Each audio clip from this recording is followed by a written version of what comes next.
Y este fin de semana el Instituto Nacional de Migración deportó a 81 migrantes haitianos en situación irregular. Se encontraban recluidos en la Feria Mesoamericana en Tapachula, Chiapas. Pero créame, no fue una deportación sencilla. Ya estando adentro del avión, 30 migrantes se amotinaron. Juan Álvarez tiene la información.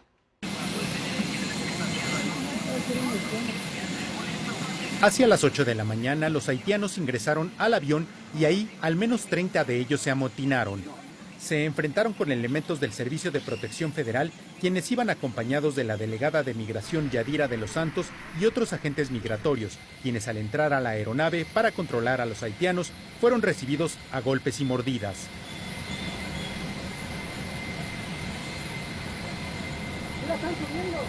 ¿Cómo cuántos salieron golpeados? Como 5, más o menos, 6 de 30. A la hora de controlarlos, el señor me muerde. A la pista de aterrizaje ingresaron 2 ambulancias, 3 vehículos de migración y elementos de la Guardia Nacional. Tras controlar a los haitianos, bajaron de la aeronave los 30 migrantes que provocaron los disturbios. De ellos son 30 los que bajaron. ¿Los que bajaron? ¿Cuántos se van? Me parece que 100, entre 100 y 120. El enfrentamiento dejó un migrante herido, además de que varios agentes resultaron con mordidas, golpes y raspones. Elementos de la Guardia Nacional hicieron una valla para llevar a los belicosos hasta los vehículos de migración para trasladarlos a la estación migratoria. Es muy estresante, desafortunadamente es una situación violenta con ellos. ¿Qué reclamaban ellos? ¿Que no quieren ser deportados? No quieren ser reportados.